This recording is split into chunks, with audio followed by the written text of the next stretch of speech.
Welcome to subscribers of target 100 mathematics. अगर आप car drive करें और रास्ता एकदम स्ट्रेट हो तो आप कभी भी अच्छे ड्राइवर नहीं बन सकते। आसमान बिल्कुल साफ हो तो एक अच्छा पायलट नहीं बना जा सकता। प्रॉब्लम फ्री लाइफ अगर आपकी हो गई तो आप एक गुड पर्सन कैसे बनेंगे। लाइफ एक चैलेंज है, फेस कीजिए। इस वीडियो के सभी क्वेश्चंस आप एक ही बार में समझ लेंगे, ये भी एक चैलेंज है, एक्सेप्ट कीजिए। रेडी हो जाइए नोटबुक और पेन के साथ सैंपल पेपर 1 करने के लिए। 12th क्लास में हाफ ईयरली एग्जाम में 7 चैप्टर्स आने वाले हैं। पहले 6 चैप्टर्स आप जुलाई के सिलेबस में कर चुके हैं और सितंबर में न्यू चैप्टर इंक्लूडेड है, चैप्टर नंबर 7 इंटीग्रल्स। 90 मिनट्स का ये पेपर 40 मार्क्स का है। All questions are compulsory.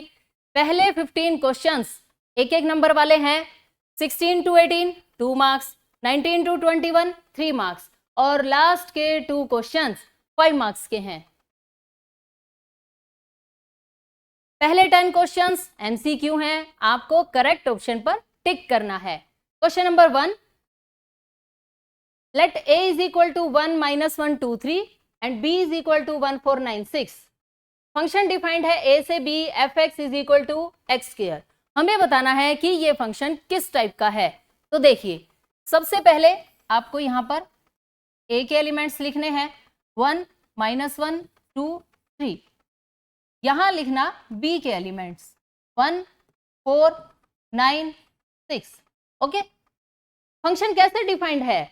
fx का आंसर x स्क्वायर। अगर आपने यहाँ 1 रखा तो 1 का स्क्वायर 1 होता है, -1 रखा तो -1 का स्क्वायर करना पड़ेगा और वो 1 होता है।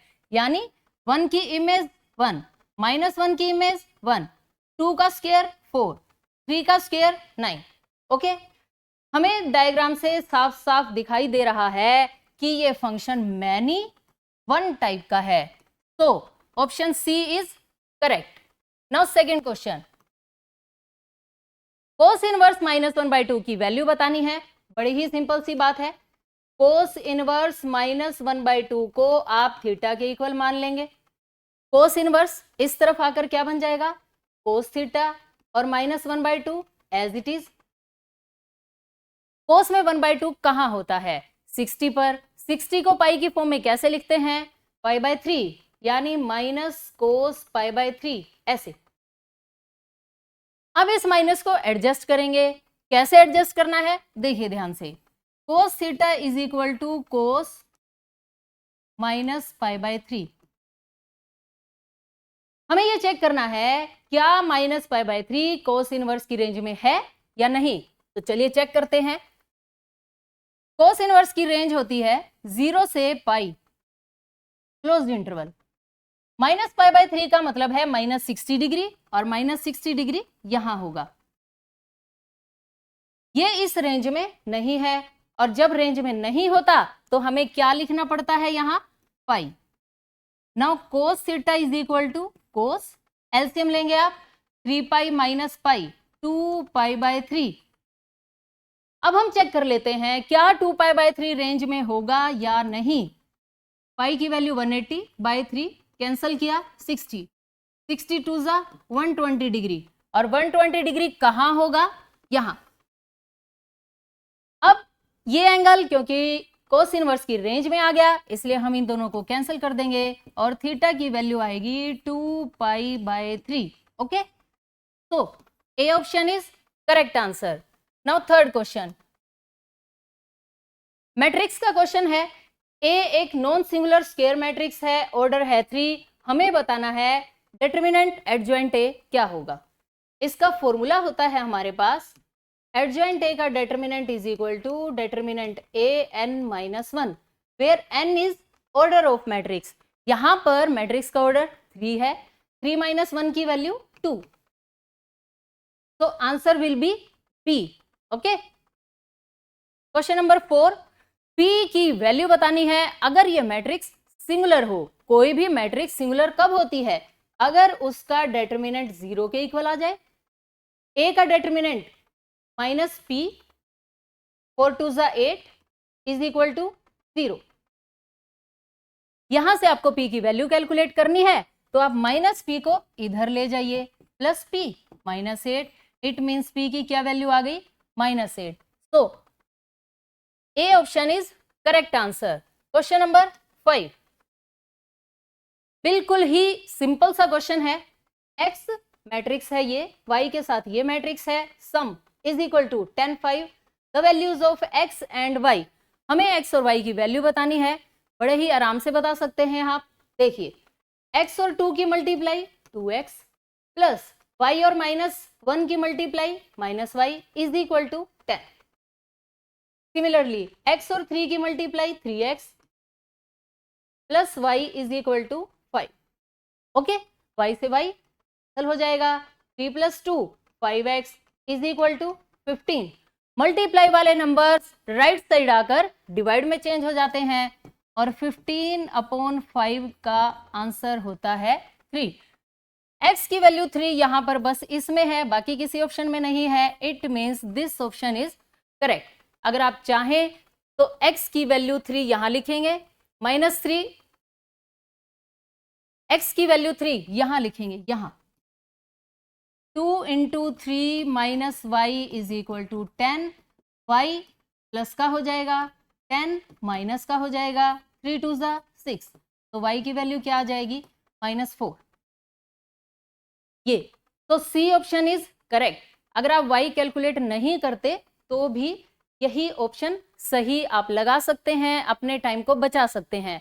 y तब कैलकुलेट करना पड़ता अगर यहां पर एक और ऑप्शन में 3 होता, ओके, अदरवाइज आप डायरेक्ट बता सकते हैं।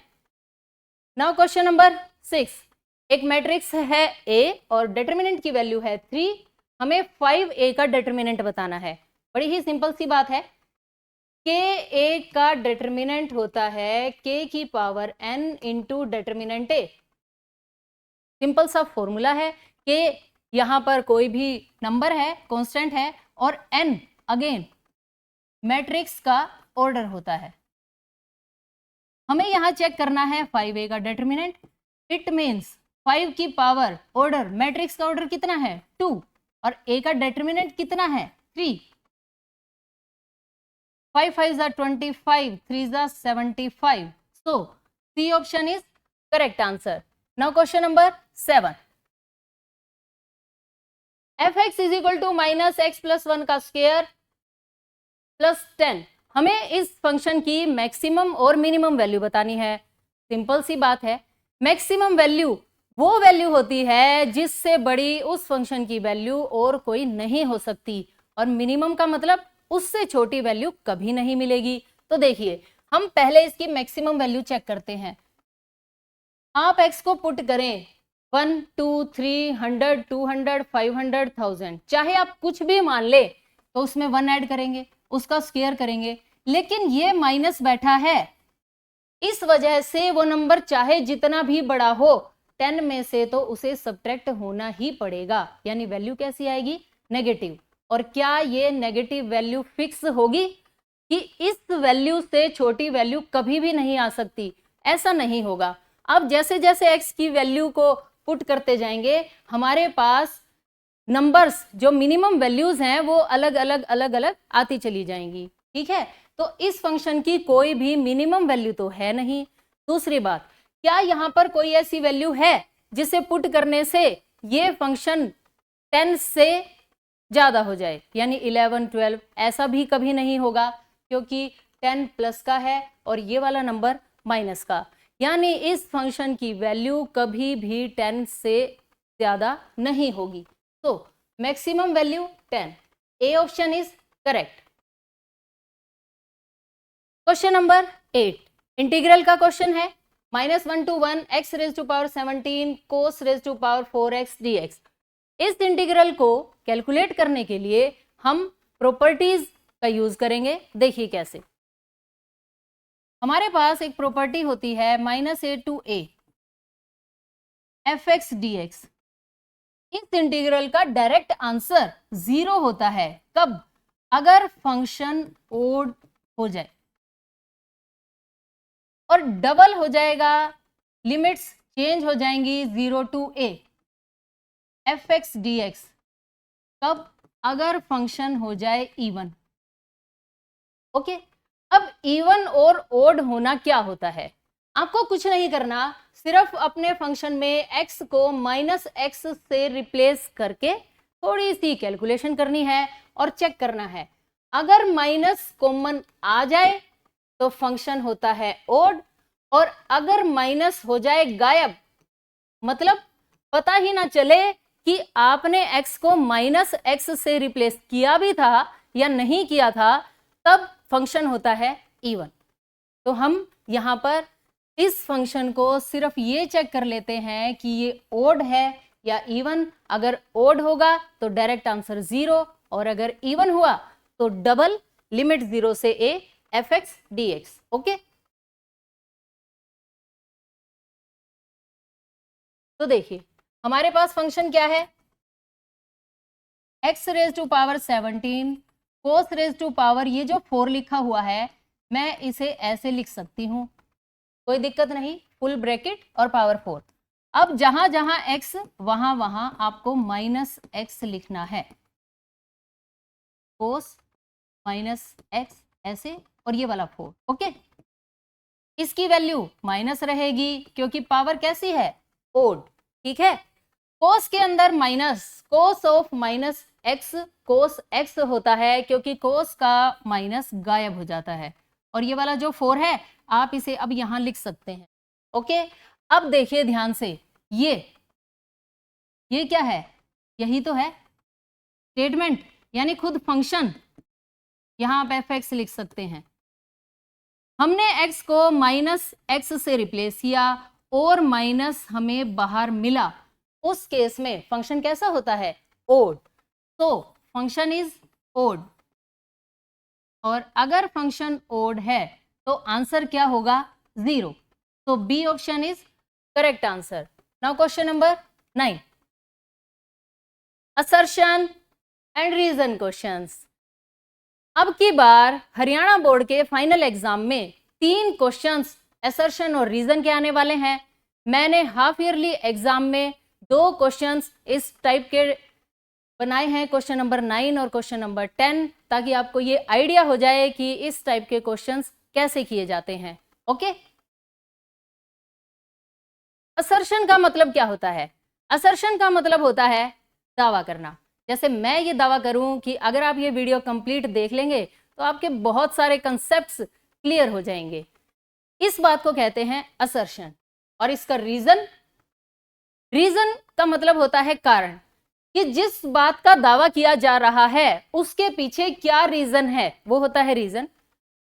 असर्शन और रीजन के सभी क्वेश्चंस में आपको यही 4 ऑप्शंस मिलेंगे कि असर्शन ठीक है लेकिन रीजन गलत है, या असर्शन गलत है और रीजन ठीक है।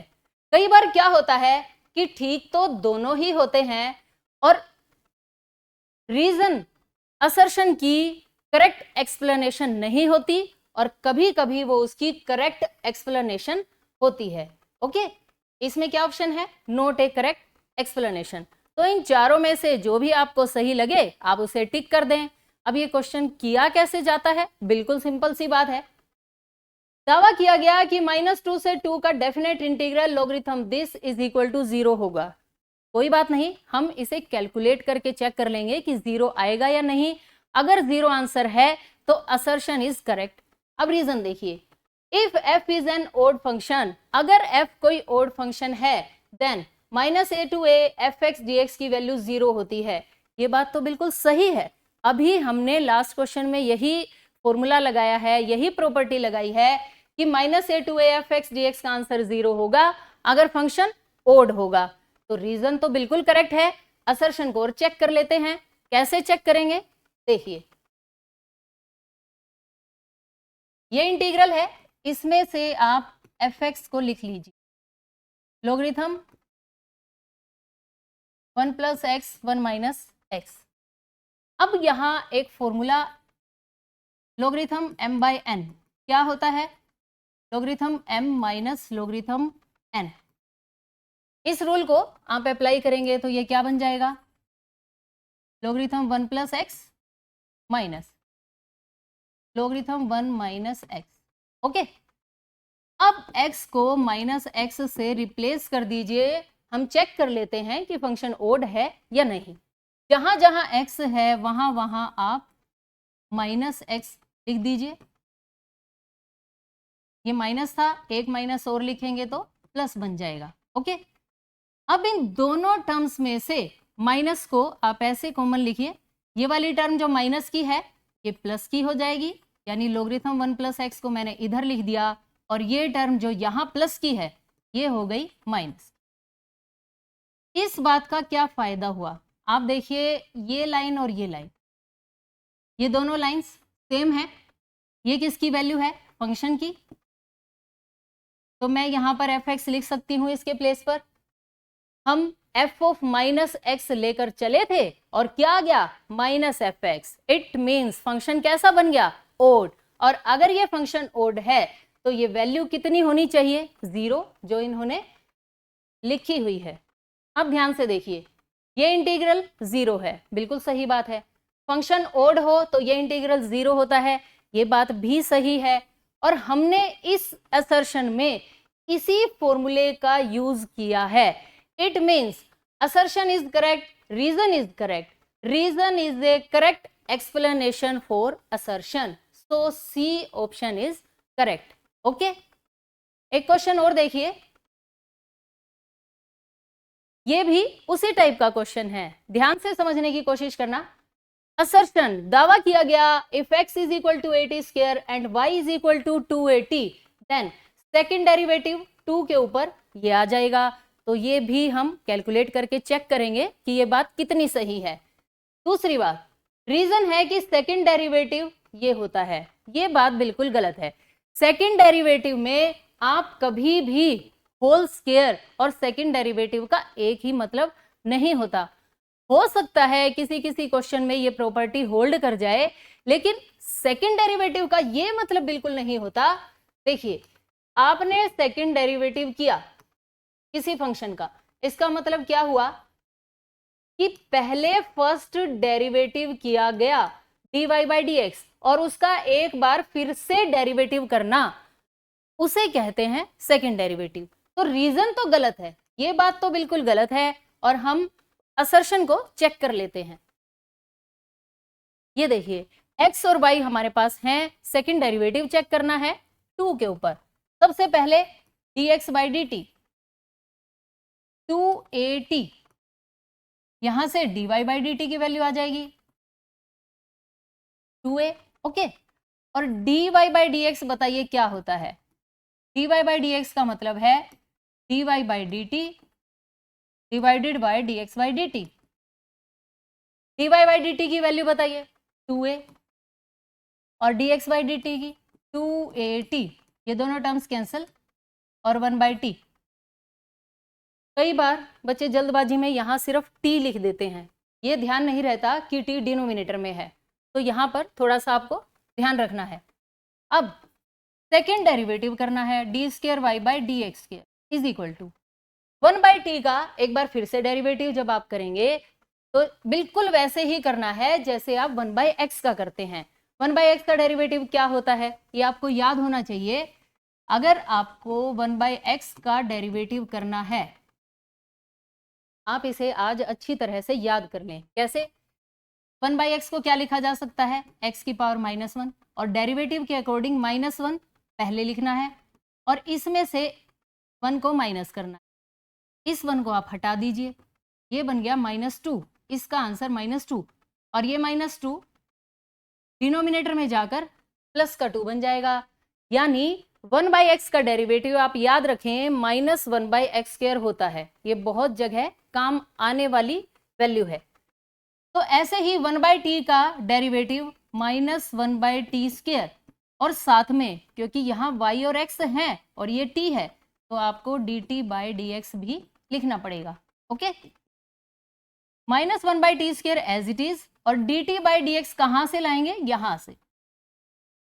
हमारे पास dx बाई dt की वैल्यू है, क्या वैल्यू है, 280। हमें क्या चाहिए, dt बाई डी एक्स, इसका रेसिप्रोकल 1/2at, तो ये वैल्यू आ जाएगी -1/2at³।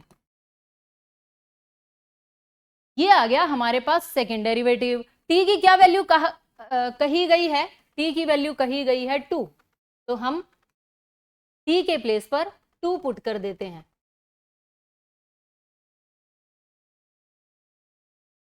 जहां जहां x वहां वहां, जहां जहां t वहां वहां आपको 2 पुट करना है। At t is equal to 2, second derivative is equal to -1/2a, t का क्यूब यानी 2 का क्यूब। 2 का क्यूब कितना होता है? 8, और 8 2 जा 16 यानी -1/16 है। ये वैल्यू हमारी आई है और स्टेटमेंट की वैल्यू भी यही है, -1/16 है। इट मीन्स असर्शन तो बिल्कुल सही है और रीजन गलत है। तो आप क्या लिखेंगे? Assertion is correct, reason is incorrect. So A option is correct. ना क्वेश्चन नंबर 11, बिल्कुल आसान क्वेश्चन है। ए और बी कैसी मैट्रिसेस हैं? सिमेट्रिक, सेम ऑर्डर की हैं। हमें बताना है कि ए बी माइनस बी ए कैसी मैट्रिक्स होगी। सिमेट्रिक मैट्रिक्स क्या होती है? किसी मैट्रिक्स का ट्रांसपोज अगर खुद मैट्रिक्स के ही इक्वल आ जाता है उसे सिमेट्रिक कहते हैं। और skew symmetric, A transpose is equal to -a आ जाए तब उस मैट्रिक्स को स्क्यू सिमेट्रिक कहा जाता है। तो देखिए ए और बी सिमेट्रिक हैं, इट मीन्स ए का ट्रांसपोज ए, बी का ट्रांसपोज बी। ओके, हमें इस मैट्रिक्स को चेक करना है तो हम इसका ट्रांसपोज चेक करेंगे ऐसे, A B minus B A transpose. Transpose minus के ऊपर डायरेक्ट ओपन हो जाता है यानी A B transpose minus B A transpose. लेकिन मल्टीप्लाई के ऊपर बाद वाली मैट्रिक्स पर पहले ट्रांसपोज लिखा जाता है यानी बी ट्रांसपोज आप पहले लिखेंगे और ए ट्रांसपोज बाद में। सिमिलरली ए ट्रांसपोज पहले और बी ट्रांसपोज बाद में। लेकिन A transpose A, B transpose B, तो ये क्या बन जाएगा? B A minus A B. अगर आप इन दोनों टर्म्स में से माइनस को कॉमन लिख लें तो क्या बनेगा? ये माइनस का नंबर प्लस बन जाएगा और ये प्लस बी ए है, ये बन गया माइनस बी ए। हाँ जी, आंसर आ चुका है। देखिए कैसे आप ये मैट्रिक्स लेके चले थे, मैट्रिक्स तो यही आ गई लेकिन किसके साथ? माइनस के साथ। किसी मैट्रिक्स का ट्रांसपोज अगर उसका नेगेटिव आ जाता है तो ऐसी मैट्रिक्स को स्क्यू सिमेट्रिक मैट्रिक्स कहा जाता है। इट मींस इस फिलअप में आप क्या लिखेंगे? Skew symmetric matrix. Okay, now question number 12। 11 से लेकर 15 तक फिलअप से हैं, इसलिए यहां पर इनमें कोई भी ऑप्शन नहीं मिलेगा आपको। देखिए इसकी सिंपलेस्ट फॉर्म बतानी है। ध्यान से देखिए इस ब्रैकेट में लिखे हुए ट्रिग्नोमेट्रिक फंक्शंस को, cos x minus sine x और cos x plus sine x। पूरी ट्रिग्नोमेट्री में आपको कहीं भी ये नंबर्स, ये ट्रिग्नोमेट्रिक फंक्शंस ऐसे लिखे हुए मिल जाएं, आपको सिर्फ एक ही काम करना है, क्या? Dividing numerator and denominator by cos x। Numerator और डिनोमिनेटर को आप cos x से डिवाइड कर दीजिए।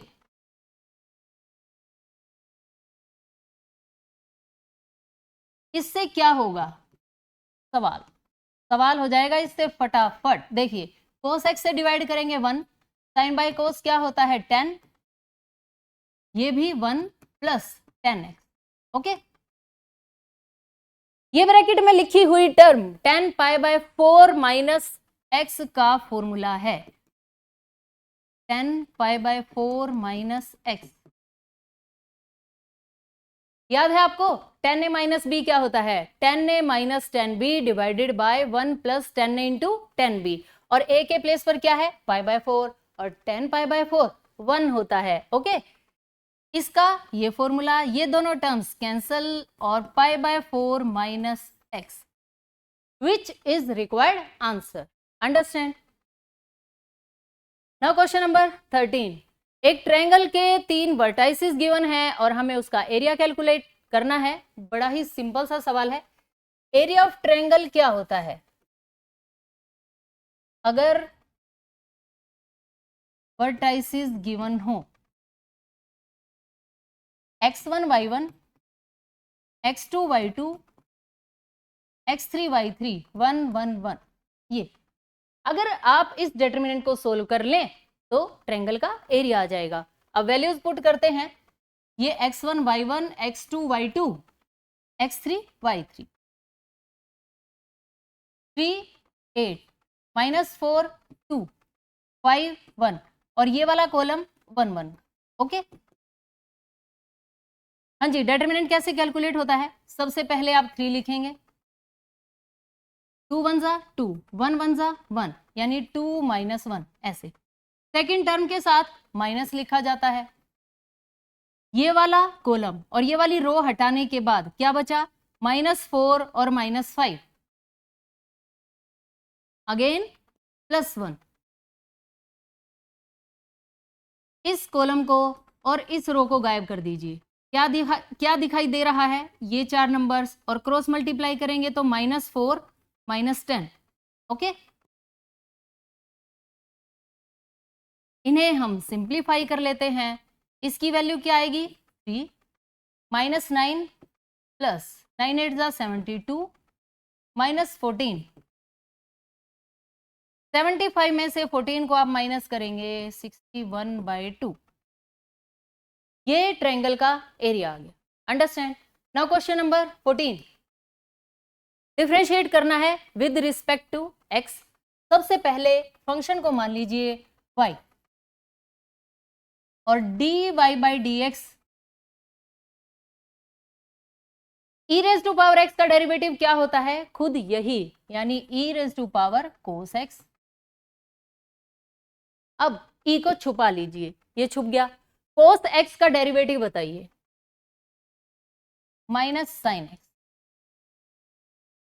बस इतना ही है ये क्वेश्चन। आप चाहें तो इसे ऐसे लिख सकते हैं,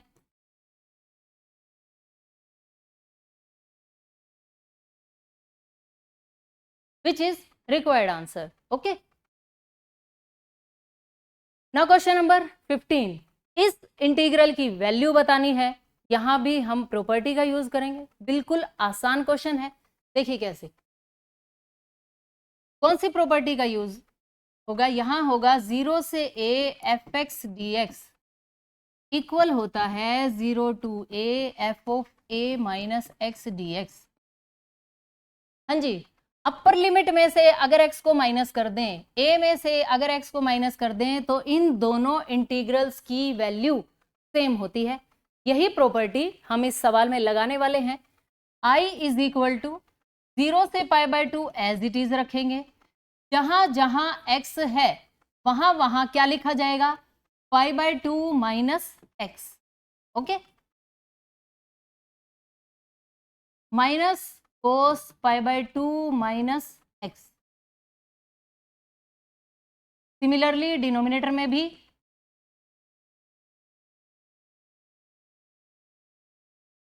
x के प्लेस पर π/2 माइनस x लिखना है। ओके, अब sin π/2 माइनस x की वैल्यू होती है sin x, cos x sorry, sin π/2 minus x का आंसर होता है cos, और cos π/2 माइनस x की वैल्यू होती है sin। ये दोनों वैल्यूज हमें यहां यूज करनी है। तो ये क्या बन जाएगा? cos x, ये बनेगा sin x, ये cos और ये यहां पर cos लिखना है।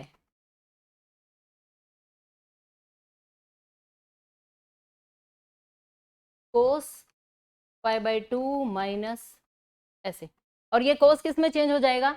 sin में।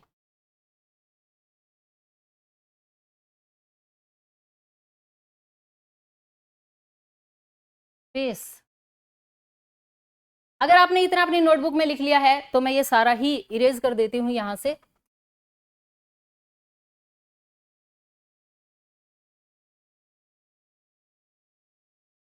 स्टेटमेंट को फर्स्ट इक्वेशन बनाइए, और चेंज करने के बाद जो इंटीग्रल बना है वो ये बना है cos x minus sine x divided by 1 plus cos x sine x. Okay, इसे बना दीजिए सेकंड।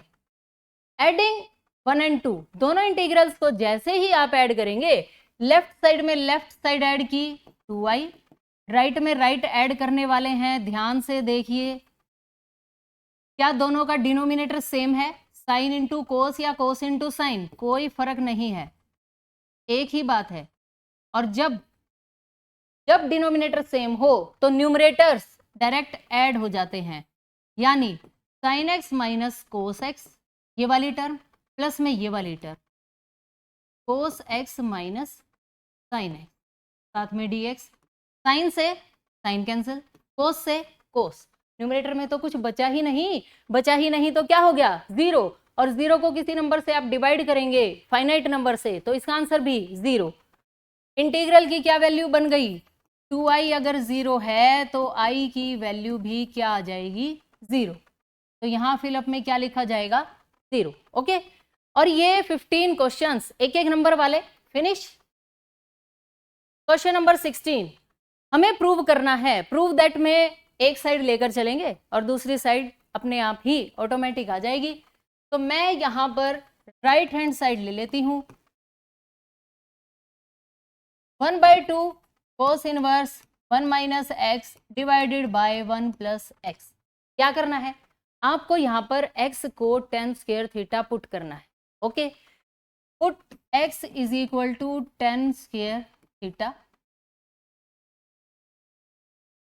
स्क्वायर इस तरफ आकर क्या बन जाएगा? अंडर रूट बन जाएगा।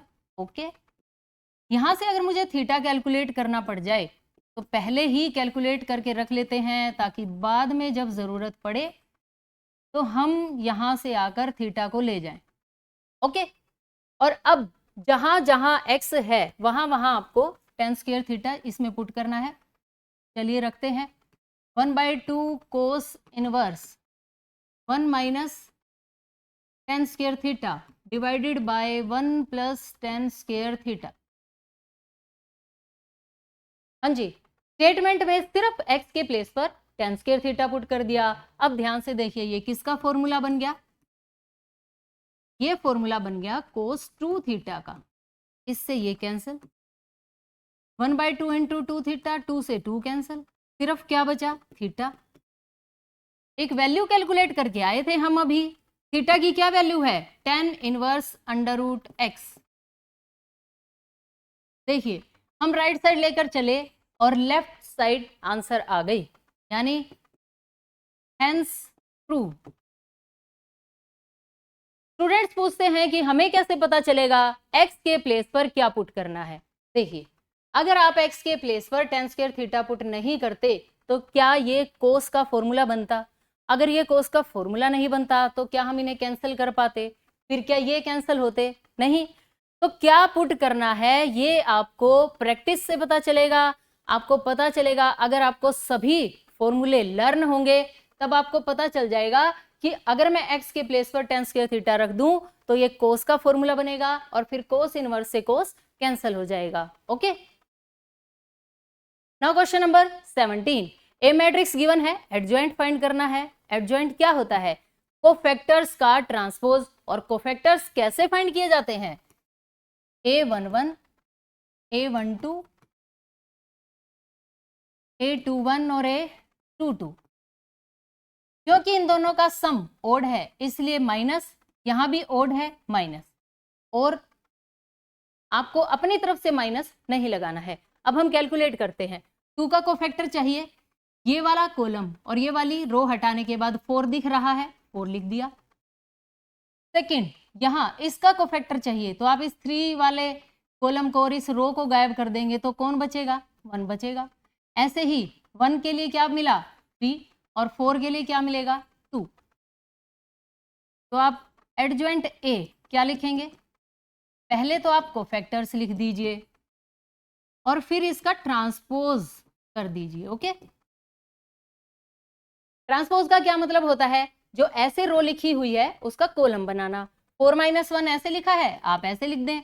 -3 2 ऐसे लिखा है, आप ऐसे लिख दें, ये मैट्रिक्स का एडजॉइंट आ गया। अगर आप एडजॉइंट में एक शॉर्ट ट्रिक याद रख सकें तो इसका एक डायरेक्ट तरीका है, डायरेक्ट मेथड है क्या, आपके पास मैट्रिक्स थी ये 2 1 3 4, ये मैट्रिक्स और ये इसका एडजॉइंट। ध्यान से देखिए 2 4 की तो पोजीशन चेंज कर दी गई यानी 4 और 2, और इन दोनों के सिर्फ और सिर्फ साइन चेंज कर दिए गए। अगर कोई प्लस का है तो माइनस का हो जाएगा और कोई माइनस का है तो प्लस का। यानी कभी भी आपको 2/2 का एडजॉइंट फाइंड करना हो तो आप इन दोनों के साइन चेंज कर दें और इन दोनों की पोजीशन चेंज कर दें तो एडजॉइंट आप डायरेक्ट लिख सकते हैं। Okay, question number 18, inverse trigonometric function में ये डेरिवेटिव का क्वेश्चन है। तो सबसे पहले अपने फंक्शन को मान लीजिए y और डेरिवेटिव कीजिए x के with respect to. Cos inverse x का डेरिवेटिव क्या होता है, इसका rule formula, cos inverse x का डेरिवेटिव होता है -1/1 -x का अंडर रूट। ओके, बस आपको ये फॉर्मूला यहाँ अप्लाई करना है, -1/1 माइनस e⁻x का स्क्वायर मतलब e⁻²x। लेकिन अभी यहाँ क्वेश्चन फिनिश नहीं हुआ है, क्यों? क्योंकि कोस इनवर्स को छुपाना बाकी है। आप इसे छुपा लीजिए, e⁻x का डेरिवेटिव भी करना है। e⁻x का डेरिवेटिव क्या होगा, खुद यही, तो बस यही आंसर आ गया। आप इसे ऐसे लिख दें, एक ही बात है। अंडरस्टैंड? नाउ नेक्स्ट क्वेश्चन,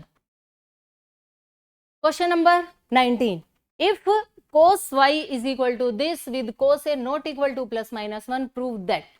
ये मेरा फेवरेट क्वेश्चन है। कैसे कि cos y x और ये, इसमें x की एक ही टर्म है, हमसे पूछा गया है dy/dx, लेकिन हम इसमें डायरेक्ट dy/dx नहीं फाइंड करते, हम फाइंड करेंगे dx/dy। इस क्वेश्चन को करने के बहुत सारे तरीकों में से मैं आपको सबसे इजी वाला तरीका बता रही हूं, ध्यान से नोट करें कॉपी में। ये स्टेटमेंट है, सबसे पहले आप स्टेटमेंट लिखें, cos y is equal to x cos a plus y। x की वैल्यू क्या आएगी, मल्टीप्लाई वाले डिवाइड में, यानी x की वैल्यू आएगी ये cos y,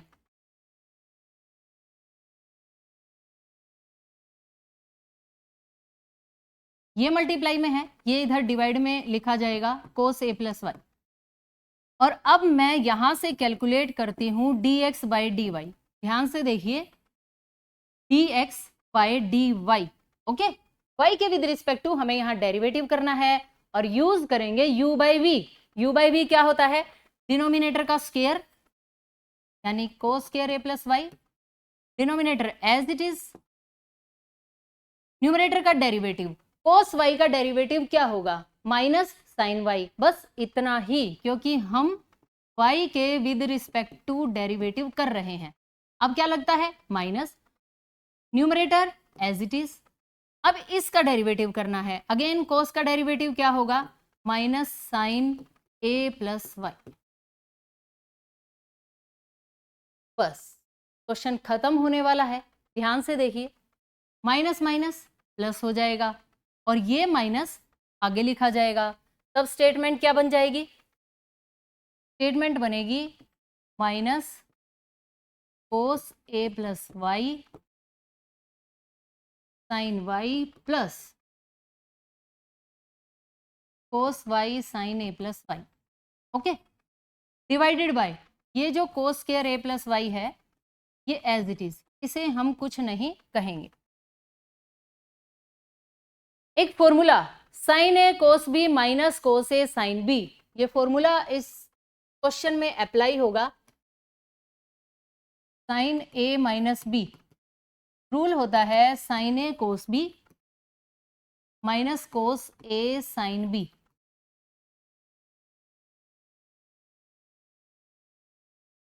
ध्यान से देखिए, sine a cos b, sine a cos b minus cos a sine b. It means a की क्या वैल्यू है, ए प्लस वाई, बी की क्या वैल्यू है, सिर्फ वाई।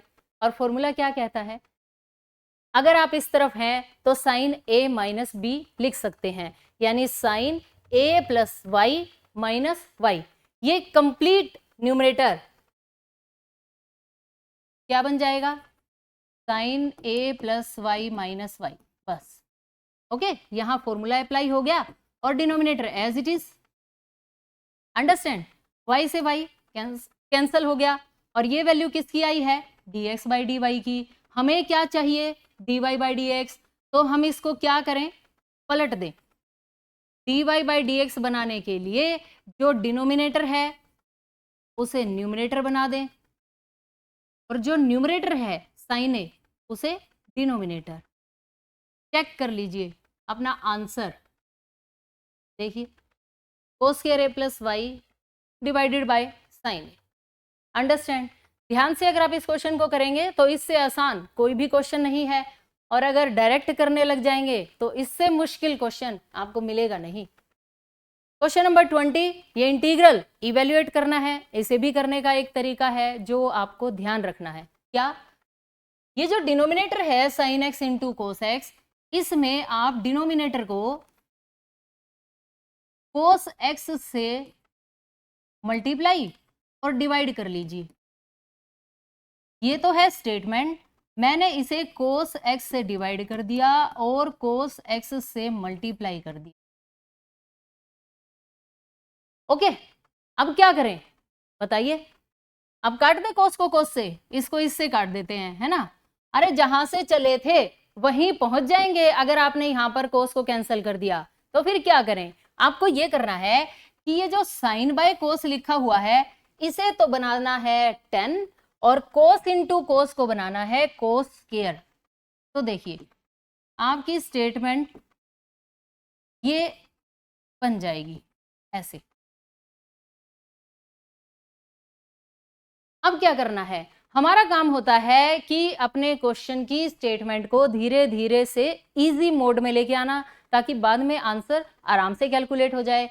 तो मैंने क्या किया, डिनोमिनेटर को कोस एक्स से डिवाइड और मल्टीप्लाई कर दिया, इन दोनों कोस की multiply cos square, sine by cos की वैल्यू 10। अब इस कोस स्क्वायर को न्यूमरेटर में ले आइए, कोस का रेसिप्रोकल क्या होता है, ऊपर आकर ये सीकेंट में चेंज हो जाएगा, यानी secant square x divided by, ये है अंडर रूट 10x और ये है 10x। ध्यान से देखिए, अगर आपके पास कोई नंबर लिखा हुआ है, जैसे लिखा हुआ है 3 डिवाइडेड बाय अंडर रूट 3, तो हम इसे कैसे लिख सकते हैं, इस 3 को लिखा जा सकता है under root 3 into under root 3 divided by under root 3। ये दोनों कैंसिल, ये बच गया। मतलब जो फुल पावर होती है वहां पर सिर्फ हाफ पावर रह जाएगी। अब देखना फुल पावर कहाँ है, यहाँ 10x एक घात है इसकी और ये 1/2 ऊपर है, तो यहाँ क्या होगा, हाफ टर्म कैंसिल हो जाएगी और हाफ बचेगी, यानी हमारी स्टेटमेंट अब ये बन गई। ओके, अब अंडर रूट 10x को t पुट करते ही आंसर आ जाएगा। देखिए कैसे, put under root 10x t, both sides आप स्क्वायर करेंगे, ये t का स्क्वायर बन जाएगा। 10x का डेरिवेटिव क्या होता है, सीकेंट स्क्वायर x dx और t स्क्वायर का 2t dt। अब देखिए ये सीकेंट स्क्वायर x dx है, ये भी यही है, इसके प्लेस पर लिखना है 2t dt। अंडर रूट को आपने क्या माना है, t, तो यहाँ t लिख देना, t से t कैंसिल हो जाएगा, क्या बचेगा 1, ये 2 बाहर लिख दिया। और 1 का इंटीग्रेशन क्या होता है, 1 का इंटीग्रेशन होता है t प्लस c। t की वैल्यू वापस ये पुट कर दीजिए, 2 under root 10x plus, which is required answer. Okay, now question number 21।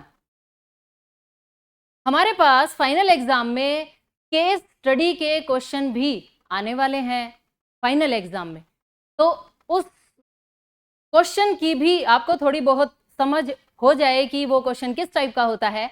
इसलिए मैंने एक क्वेश्चन यहाँ केस स्टडी का भी डाला है। तो चलिए देखते हैं ये क्वेश्चन कैसे होते हैं। 3 schools A B and C, 3 school हैं ए बी सी। उन्होंने क्या किया, कलेक्ट कर रहे हैं वो फ्लड विक्टिम्स की हेल्प करने के लिए पैसे। तो उन्होंने एक फेयर लगाया और उस फेयर में क्या किया, उन्होंने हैंडमेड फैंस, मैट्स और प्लेट्स जो रिसाइकल्ड मटेरियल से बने थे वो उन्होंने उनकी सेल लगाई। और सेल लगाई तो कुछ पैसे 25, 100 और 50 उन्होंने अपने जो जो भी आइटम बनाए थे जो उन्होंने सेल करने हैं उसका उन्होंने कॉस्ट प्राइस रखा 25, 100 और 50। Okay, the number of articles sold, ये उन्होंने एक टेबल दे दी है और इस टेबल पर बेस्ड हमें कुछ क्वेश्चंस के आंसर्स बताने हैं। देखिए, स्कूल ए बी सी और आर्टिकल हैंडमेड फैंस, मैट्स और प्लेट्स। ए स्कूल ने 40 हैंडमेड फैंस बनाए हैं, 50 मैट्स बनाए हैं और 20 प्लेट्स बनाए हैं। ओके, बी स्कूल ने इतने और सी स्कूल ने इतने। अब इस टेबल को देखकर हमें कुछ क्वेश्चंस के आंसर्स बताने हैं। सबसे पहला क्वेश्चन, इन क्वेश्चंस की बड़ी सी स्टेटमेंट देखकर आपको डरना नहीं है, ये स्टेटमेंट ही बड़ी होती है इनमें, सिर्फ आंसर्स इनमें बिल्कुल इजी होते हैं। देखिए, पी कैसी मैट्रिक्स है, 3/3, क्या रिप्रेजेंट करती है, सेल को रिप्रेजेंट करती है, यानी जो भी सामान बेचा गया उसको। ABC, ओके, हमें बताना है कि पी मैट्रिक्स इन चारों में से कौन सा ऑप्शन सही है। आप मैट्रिक्स को किसी भी तरह से बना दे, हर बनी हुई मैट्रिक्स सही नहीं होती। क्यों? क्योंकि जो आपको डाटा गिवन है इस गिवन डाटा के अकॉर्डिंग ही मैट्रिक्स बननी चाहिए। देखिए, ये ए है और ए के सामने क्या है, 40, 50, 20। अब की बार ए ऐसे लिख दिया और ए के सामने क्या मिला, 40, 50, 20। ये आंसर हो सकता है। ए के सामने 40, 50, 20 नहीं है तो ये तो आंसर नहीं होगा। 40, 50, 20 ये भी नहीं हो सकता और ए के सामने 40, 50, 20 यानी ये भी आंसर हो सकता है। दूसरा देखिए, बी के सामने क्या है, 25, 40 और 30। बी के सामने 25, 40, 30। देखिए, ये है बी के सामने 25, 40, 30 सही बात है, लेकिन ये नहीं है सही, तो ये भी गलत। It means A option is correct answer, यानी जो भी सामान बेचा गया उसकी मैट्रिक्स ये बनेगी, आइटम मैट्रिक्स आप इसको कह सकते हैं। Now second question, what is the total fund collected by the school A. School A ने टोटल कितना फंड कलेक्ट किया, आपको कैसे पता चलेगा। जितना भी सामान बेचा गया उसको उनके कोरस्पॉन्डिंग प्राइस से आप मल्टीप्लाई कर दीजिए और सम कर दीजिए। ए ने जितने भी पैसे कलेक्ट किए वो आ जाएंगे। अब मल्टीप्लाई कैसे होगी देखना ध्यान से। ये है ए स्कूल ने जो सामान बनाया और ये है उनका कॉस्ट। तो आप क्या करेंगे, एक मैट्रिक्स रो मैट्रिक्स बनेगी और एक मैट्रिक्स कॉलम मैट्रिक्स बनेगी, तभी मल्टीप्लाई होगी, वरना मल्टीप्लाई नहीं होगी। तो 40, 50, 20, 40, 50, 20 ये तो है उनके सामान की मैट्रिक्स, और जो कॉस्ट है, जो खर्चा है, वो है 2550, 2550। इस मैट्रिक्स का ऑर्डर क्या है, 1 रो 3 कॉलम, यहां पर 3 रो और 1 कॉलम। जब ये दोनों नंबर सेम होते हैं तभी आप मल्टीप्लीकेशन कर सकते हैं और जो आंसर आएगा वो आएगा 1 by 1, यानी एक एलिमेंट आएगा मैट्रिक्स में। तो करते हैं मल्टीप्लाई, ऐसे एरो लगाने होते हैं। पहला नंबर पहले नंबर से, 25 और 40 की multiply 1000 plus 50 into 100 5000 plus 20 into 50 1000, इन सब का सम 7000। इट मीन्स ए स्कूल ने जो फंड कलेक्ट किया वो कितना था, बी। अगर आपसे बी स्कूल का पूछ लिया जाए तो भी आप ऐसे ही कैलकुलेट कर सकते हैं। सी स्कूल का पूछ लिया जाए तो भी आप ऐसे ही कैलकुलेट करेंगे। सेल मैट्रिक्स यानी जो आइटम मैट्रिक्स है, जो सामान है, उस मैट्रिक्स को आप रो बनाना, और जो पैसों की प्राइस मैट्रिक्स है उसे आप कॉलम मैट्रिक्स बना लेना। ओके,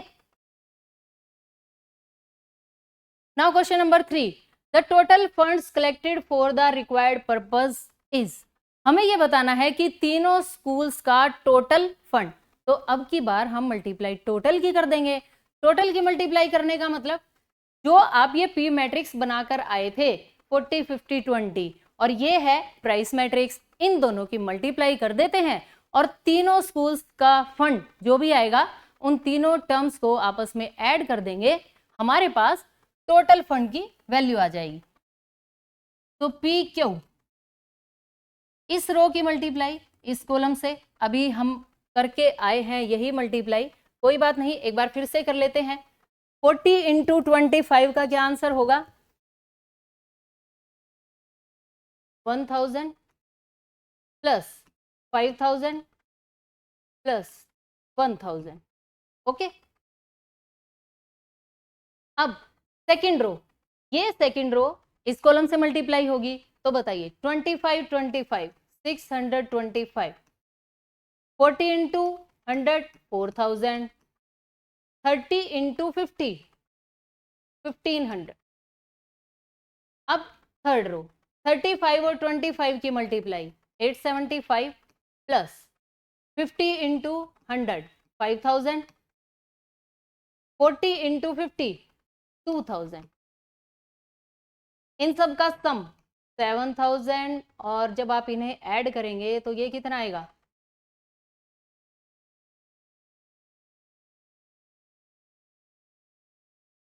6125, और इन सब का सम 7875, ऐसे। ओके,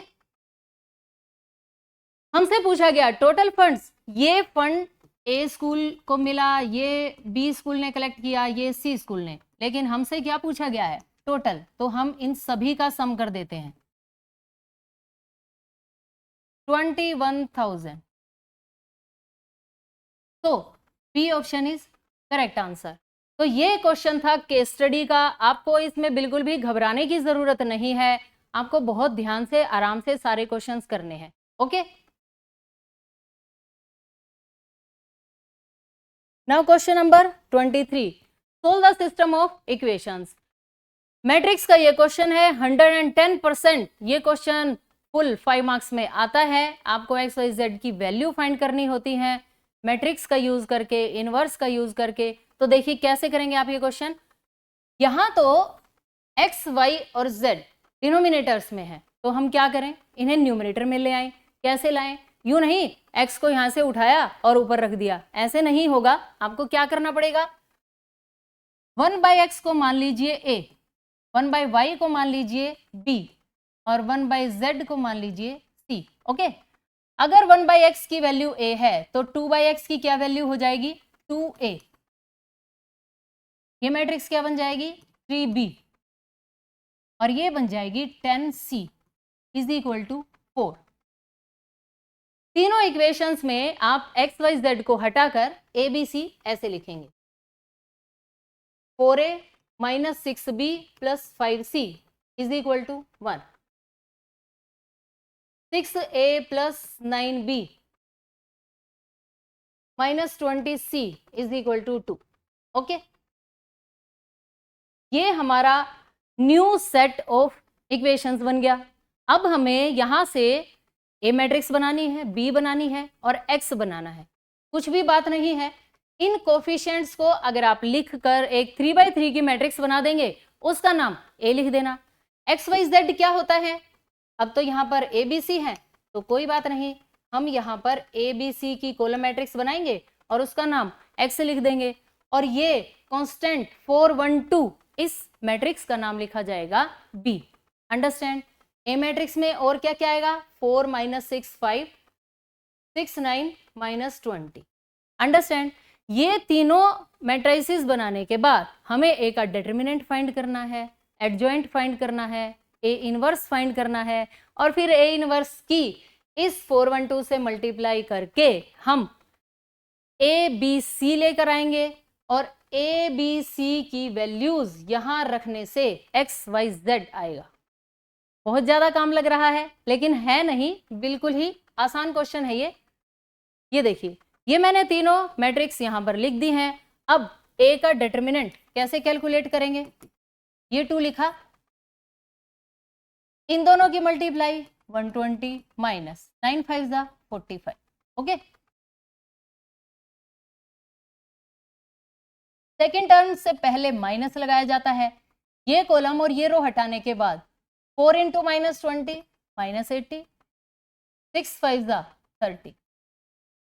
नेक्स्ट है प्लस 10, ये कॉलम और ये रो हटाने के बाद बस ये नंबर्स दिखाई दिए, 9 4 जा 36, इनकी मल्टीप्लाई ये भी 36, लेकिन पहले से ही माइनस है और हमें भी माइनस करना है, तो क्या बन जाएगा प्लस 36 ऐसे।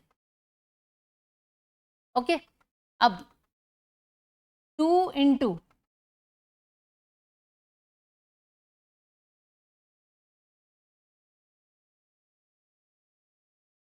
75 माइनस 3 माइनस 110 प्लस 10 इंटू 72, 75 2 जा 150 माइनस माइनस प्लस 11 3 जा 33 प्लस 720, इन सब का सम कितना आ जाएगा 1200। ये तो हमारे पास ए का डिटर्मिनेंट आ गया। अब हमें कोफैक्टर्स फाइंड करने हैं। ए के डिटर्मिनेंट को आप याद रखना 1200। ओके, यहां लिख देते हैं ए का डिटर्मिनेंट 1200। अब हम कोफैक्टर्स फाइंड करेंगे। कोफैक्टर्स कैसे फाइंड किए जाते हैं देखिए,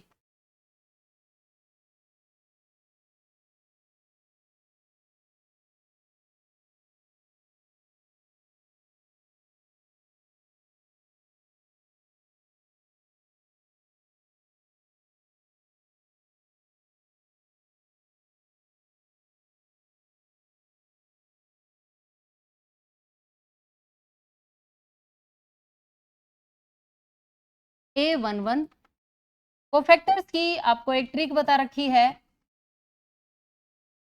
कि आप ऐसे लिखें 11 12 यानी 11 है 12 है 13 है, उसके बाद 21 इधर 22 इधर लिखना है, 23 31 32 और 33। ओके, ऐसा करने से क्या होता है, ऐसा करने से ये ओड नंबर्स जिनका सम आता है वो पहले ही साइड में हो जाते हैं और हम कोफैक्टर्स निकालने से पहले ही उनके सामने माइनस लगा लेते हैं ताकि माइनस की कोई मिस्टेक ना हो। ओके, अब हम कोफैक्टर्स कैलकुलेट करना स्टार्ट करते हैं। A11 यानी 2 का कोफैक्टर आपको फाइंड करना है। ये कॉलम और ये रो हटाने के बाद हमें ये नंबर्स दिखाई दिए। ओके, इनकी multiply minus minus plus 120 minus 45 is equal to 75। Okay, अब ये 3 इसका कोफैक्टर फाइंड करना है तो ये कॉलम और ये रो हट जाएगी, 4 5 6 माइनस 20, 4 5 6 माइनस 20। ये डिटर्मिनेंट कैलकुलेट करना है आपको सिर्फ। 4 2 जा 8 यानी माइनस का 80, 6 5 जा माइनस का 30, तो ये बन जाएगा 110 क्योंकि बाहर भी माइनस है। सिमिलरली इसका कोफैक्टर फाइंड करने के लिए हमारे पास अब की बार ये 4 नंबर्स हैं, 36 plus 36 is equal to 72। Okay, 821 यानी इसका कोफैक्टर जब आपको फाइंड करना है तो ये वाली रो और ये वाला कॉलम हट जाएगा। 3 10 9 माइनस 20, 3 10 9 माइनस 20, इसे जब आप कैलकुलेट करेंगे तो ये क्या बनेगा, ये है माइनस का 60, माइनस का 90, माइनस 150 जो कि प्लस का 150 हो जाएगा। ओके, बाकी के कोफैक्टर्स आप खुद कैलकुलेट कर लें। ओके, उन सभी कोफैक्टर्स को जब आप मैट्रिक्स की फॉर्म में लिखेंगे, जब आप मैट्रिक्स की फॉर्म में लिखेंगे तो ये आएगा। और एडजॉइंट ए क्या होता है, इन सभी कोफैक्टर्स की मैट्रिक्स का ट्रांसपोज। और ट्रांसपोज का मतलब पहली रो का पहला कॉलम बन गया, दूसरी रो का दूसरा कॉलम और थर्ड रो से थर्ड कॉलम। ऐसा करने से हमारे पास एडजॉइंट ए की वैल्यू आ गई। अब बताइए ए का इनवर्स क्या फॉर्मूला होता है, 1/डिटर्मिनेंट ए इंटू एडजॉइंट ए। ए का डिटर्मिनेंट कितना आ चुका है 1200 और एडजॉइंट ए की ये वाली वैल्यू आपको यहाँ लिखनी है 75, 110, 72, 0, 75, 30 माइनस का 20। ओके, जब हमारे पास ए इनवर्स मैट्रिक्स आ जाती है उसके बाद हम फाइंड करेंगे x is equal to A inverse B से ए बी सी की values. Okay, x is equal to A inverse B होता है, x के प्लेस पर ए बी सी मैट्रिक्स है, ए इनवर्स ये वैल्यू पुट करना और b जो आपकी मैट्रिक्स आप स्टार्टिंग में बना के आए थे 4, 1, 2 ऐसे x के प्लेस पर ए बी सी, ए इनवर्स की ये वैल्यू, b की ये वैल्यू। अब हमें इनकी मल्टीप्लाई करनी है 1/1200 एज इट इज 75। ये एक रो एक एरो आप ऐसे लगाएंगे और सेकंड एरो ऐसे, सिंपल मल्टीप्लीकेशन। 75 4 जा 300 प्लस 150 और 1 75 2 जा अगेन 150। 1 से मल्टीप्लाई करने का मतलब ये जो नंबर 1 से मल्टीप्लाई होगा वो एज इट इज लिखा जाएगा। अब देखिए ये सेकंड रो और ये वाला कॉलम, इन दोनों की मल्टीप्लाई ये आ जाएगी और इसको जब आप उधर मल्टीप्लाई करेंगे 0 से मल्टीप्लाई होकर 0 आंसर और ये 48 ऐसे। अब सिर्फ सिंप्लीफाई कर लीजिए, ये बनेगा 600,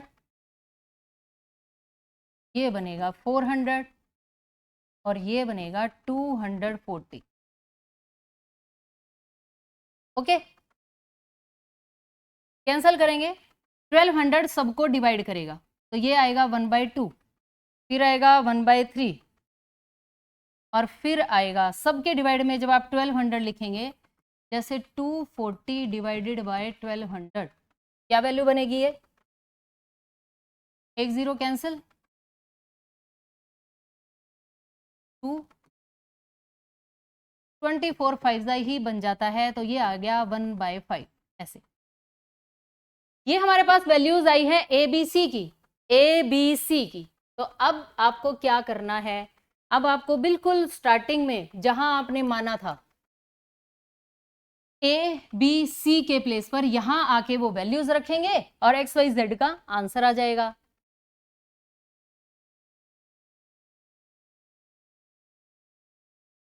यानी आपको लिखना है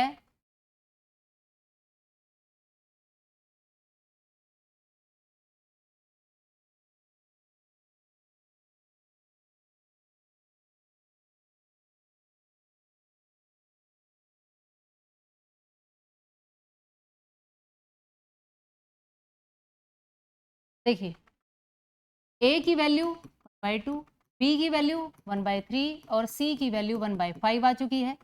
यहाँ से x क्या बन जाएगा 2, y बन जाएगा 3 और z बन जाएगा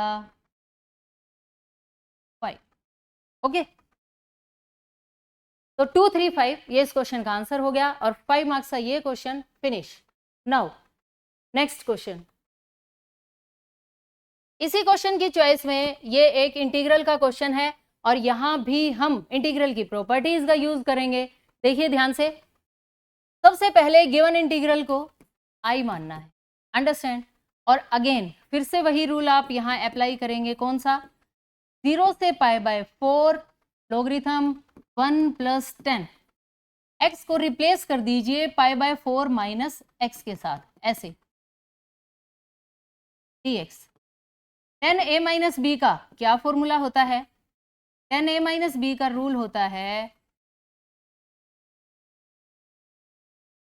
10a - 10b divided by 1 + 10a × 10b। अगर a की वैल्यू π/4 हो तो आप डायरेक्ट लिख सकते हैं 1 - 10x divided by 1 + 10x। Okay, यहाँ पर dx। अब आपको सिर्फ एलसीएम लेना है, थोड़ी सी कैलकुलेशन करनी है और ये क्वेश्चन बिल्कुल इजी है। अगर आप यहाँ एलसीएम लेंगे तो क्या बनेगा, 0 से पाई बाय 4 लोगरिथम 0 से पाई बाय 4 लोगरिथम एलसीएम क्या आएगा 1 प्लस 10x। यहाँ 1 है तो 1 plus 10x as it is. देखिए 1 प्लस 10x एलसीएम लिया, ये पूरी टर्म 1 से मल्टीप्लाई होगी। आगे है 1 माइनस 10x, 1 माइनस 10x और साथ में dx। 10 से 10 कैंसिल हो जाएगा तो हमारे पास टर्म बचेगी लोगरिथम 2 बाय 1 प्लस 10x और साथ में dx। अगेन यहाँ हम एक रूल का यूज करेंगे, क्या, लोगरिथम m बाय n क्या होता है, logarithm m minus logarithm n। Okay, यहाँ पर जब आप ये रूल अप्लाई करेंगे तो ये बन जाएगा logarithm 2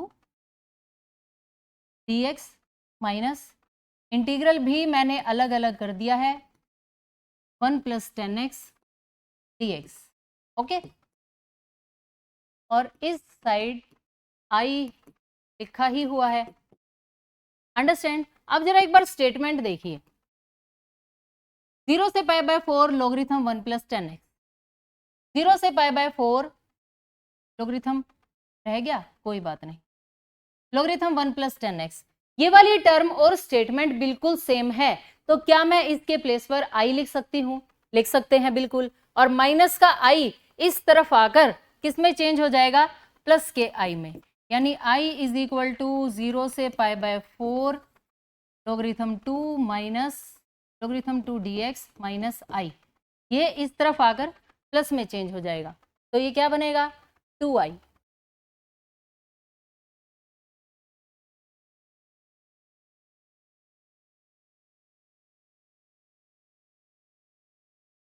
to i logarithm 2 dx, 2i logarithm 2 dx, limit है 0 से पाई बाय 4। ओके, अब इंटीग्रल लोगरिथम 2 तो कांस्टेंट है, इसे आप बाहर लिखेंगे, यहाँ 1 है, 1 का इंटीग्रेशन क्या होता है, वही x, और x पर जब आप अपर लिमिट पुट करेंगे, क्योंकि लोअर लिमिट तो 0 है, अपर लिमिट पुट करने से क्या आ जाएगा पाई बाय 4, x के प्लेस पर ये पाई बाय 4 लिखना है, और 2i। लेकिन हमें तो i की वैल्यू चाहिए, मल्टीप्लाई वाले नंबर दूसरी साइड जाकर डिवाइड में चेंज हो जाएंगे, और 4 2 जा 8, 5 by 8 logarithm 2 which is required answer। Okay, आप ये ना सोचें कि ये 2 मल्टीप्लाई में है, इधर आकर डिवाइड में होगा और इस 2 से वो 2 कैंसिल हो जाएगा, ऐसा कुछ होने वाला नहीं है। 4 2 जा 8 और logarithm 2 as it is। Now next question, question number 23, dy by dx find करना है। जब भी पावर में x या y हो, always take logarithm both sides.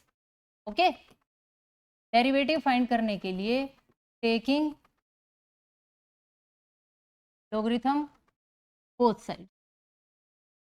ऐसा करने से क्या होगा, लोगरिथम का एक रूल अगेन आपको यहां अप्लाई करना है, क्या, logarithm m raise to power n अगर हो तो n पहले आ जाता है और लोगरिथम m, अंडरस्टैंड। जैसे ही मैं यहां बोथ साइड्स लोगरिथम लिखूंगी तो ये y पहले आ जाएगा, यानी y logarithm cos x is equal to x logarithm cos y। बस अब सिंपल ही है question, differentiating both sides with respect to x, differentiating both sides with respect to x। कर दीजिए डिफरेंशिएट, u इंटू वी लगेगा, first function as it is, second का derivative logarithm cos x का derivative 1 by cos x। क्यों, क्योंकि logarithm x का derivative क्या होता है 1 बाय x। अब ये लोगरिथम कोस x है तो 1 by cos x।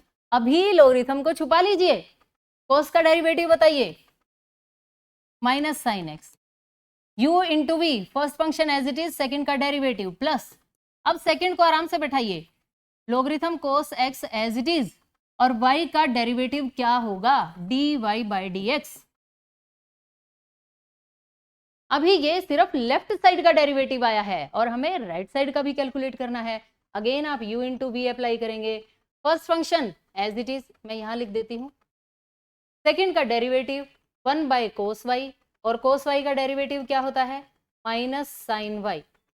Okay, plus अब लोगरिथम cos y को आराम से बैठाइए और x का डेरिवेटिव क्या होगा, 1, जिसे लिखने की कोई जरूरत नहीं होती। ओके, अब इन टर्म्स को थोड़ा सा सिंप्लीफाई करेंगे। साइन बाय कोस क्या होता है, 10, माइनस भी है और y भी है, तो हम क्या लिखेंगे, -y10x। इस टर्म को क्या लिखा जाएगा, इसे एज इट इज लिखा रहने दीजिए, लोगरिथम कोस x और dy/dx। बाद में हम dy/dx वाली टर्म्स को कलेक्ट कर लेंगे। यहां क्या बनेगा, माइनस है, 10y है और x है, -x10y, -x10y, और जो एक टर्म बच गई वो ये लोगरिथम कोस y।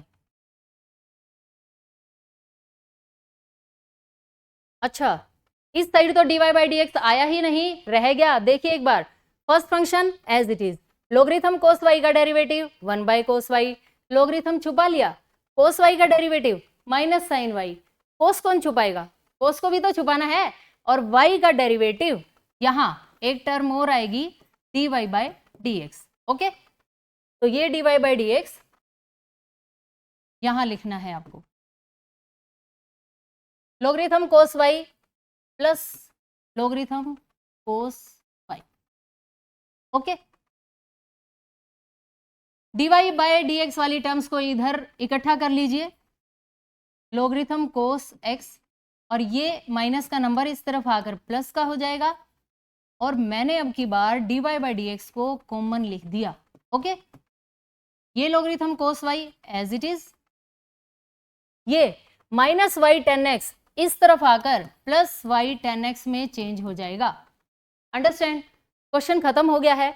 मल्टीप्लाई वाले नंबर्स राइट साइड जाकर डिवाइड में चेंज हो जाते हैं, और ऐसा करने से आपके पास dy/dx की वैल्यू आ जाएगी, logarithm cos y plus y10x, और ये टर्म डिवाइड में लिखी जाएगी तब logarithm cos x plus x10y, which is required answer. Understand.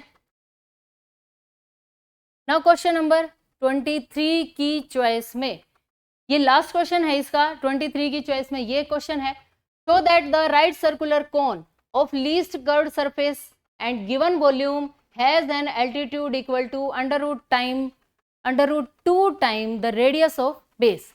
ध्यान से सुनिए, कुछ भी नहीं है इस सवाल में। किसकी बात चल रही है, कोन की बात चल रही है। Curved surface area, curved surface area का रूल होता है πRL, उसको हमें क्या दिखाना है, लीस्ट यानी मिनिमम। सेकेंड डेरिवेटिव टेस्ट का आपको यहां यूज करना है। वॉल्यूम दे रखी है, ओके। एल्टीट्यूड क्या होता है, हाइट, यानी h is equal to √2 time कर दीजिए किसका, रेडियस का। तो देखिए बात चल रही है कोन की, तो हम ये कोन बना देते हैं, ये हाइट है, ये रेडियस r h l, इनके नाम लिख दीजिए OAB। तो देखिए कैसे लिखेंगे, let OA is equal to r radius of cone, क्योंकि 5 मार्क्स का क्वेश्चन है तो आपको उसी हिसाब से ही लिखना पड़ेगा, थोड़ा सा ज्यादा एक्सप्लेन करके लिखें। OB h है, हाइट ऑफ कोन, ओके। और ये AB, ये है L, इसको बोलते हैं स्लांट हाइट।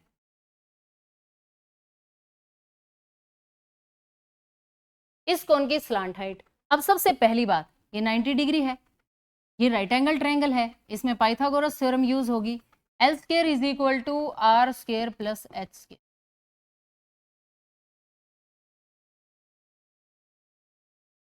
ओके, सबसे पहली बात आप L को ऐसे लिख लेंगे. नाउ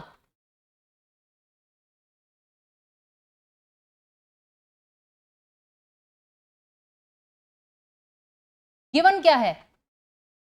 वॉल्यूम गिवन है, यानी कौन की वॉल्यूम होती है 1/3 पाई आर स्क्वायर एच. ओके, यहां से आप दो वैल्यू कैलकुलेट करें. एक तो वी के स्क्वायर की, देखिए कैसे, बोथ साइड स्क्वायर कर दीजिए. 1/9 पाई स्क्वायर आर की 4 और एच स्क्वायर. ये वैल्यू भी बाद में काम आने वाली है, इसे भी ऐसे बॉक्स में बंद कर दीजिए. दूसरी बात,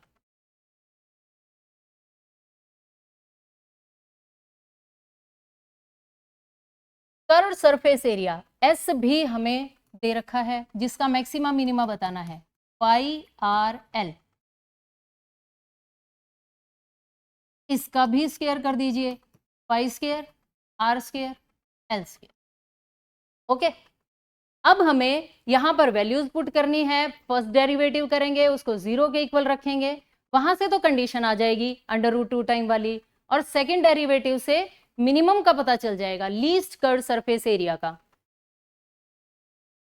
यहां से आप एक वैल्यू और कैलकुलेट कर सकते हैं एच स्क्वायर की.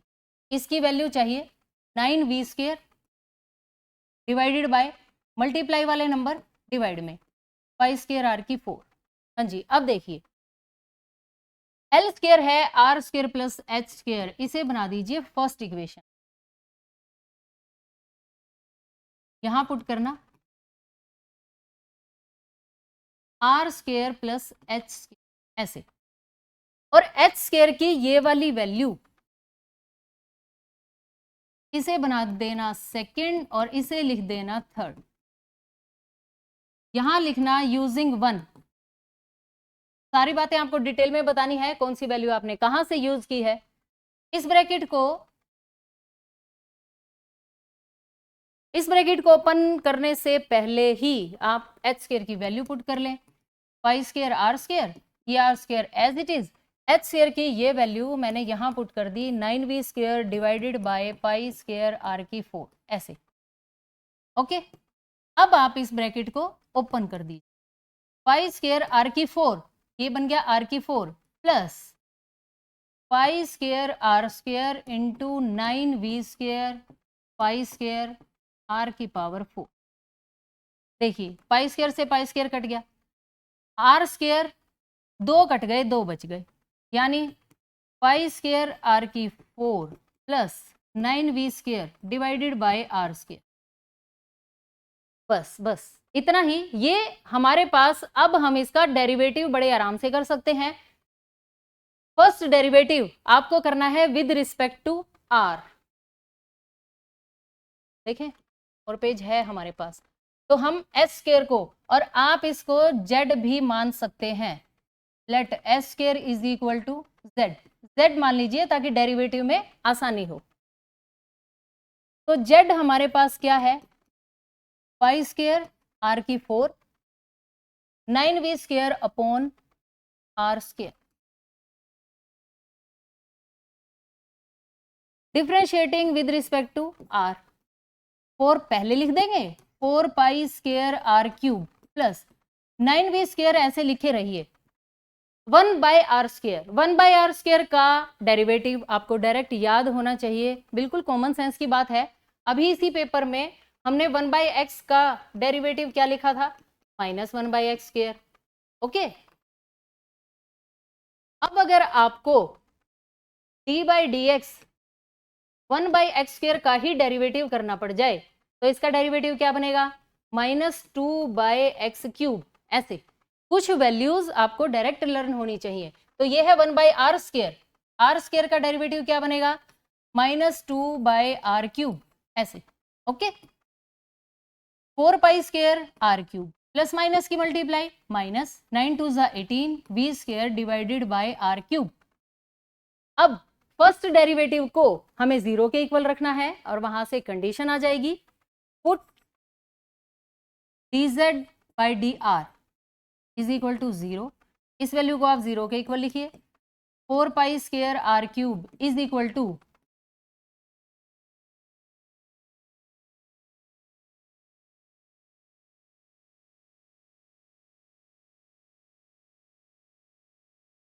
ये माइनस का नंबर राइट साइड जाकर प्लस के नंबर में चेंज हो गया।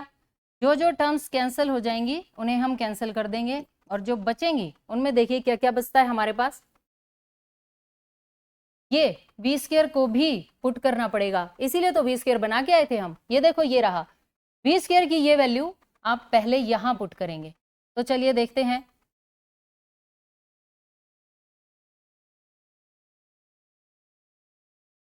ये डेरिवेटिव्स आप याद रखना।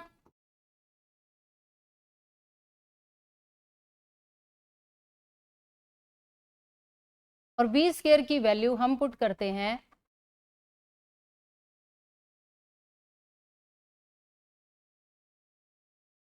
4 pi square r cube is equal to 18 upon r cube. और यहां मुझे वी स्क्वायर की वैल्यू पुट करनी है। वी स्क्वायर की क्या वैल्यू है 1/9 pi square r 4 h square. Pi square r 4 h square. Okay, cancel किया 9 2 जा 18। आर की 3 तो कैंसिल हो गया, यहां पर एक आर बचा। ओके, एच स्क्वायर भी बचेगा। पाई स्क्वायर इस पाई स्क्वायर से कैंसिल हो जाएगा। एक यहां पर बचा है 2 is equal to 4 r cube. ये वाला आर इस आर को कैंसिल करेगा तो क्या बचेगा आर स्क्वायर। यहां साइड में आप एक बात जरूर लिखना, आर 0 के इक्वल नहीं है।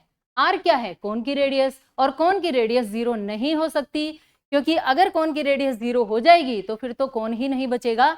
और जो नंबर 0 होते हैं उन्हें हम इक्वल के बोथ साइड्स ऐसे कैंसिल नहीं कर सकते।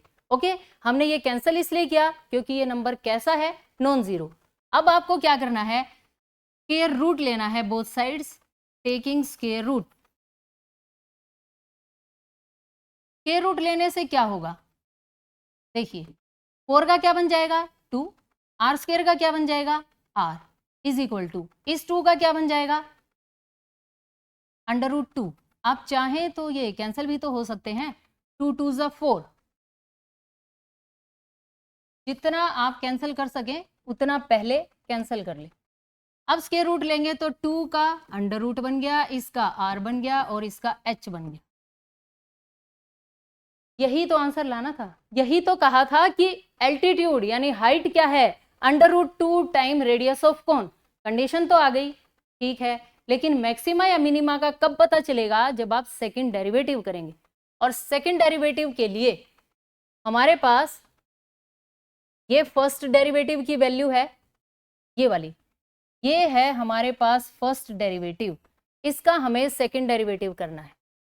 तो ये हम लिख लेते हैं d z by d r is equal to 4 pi square r cube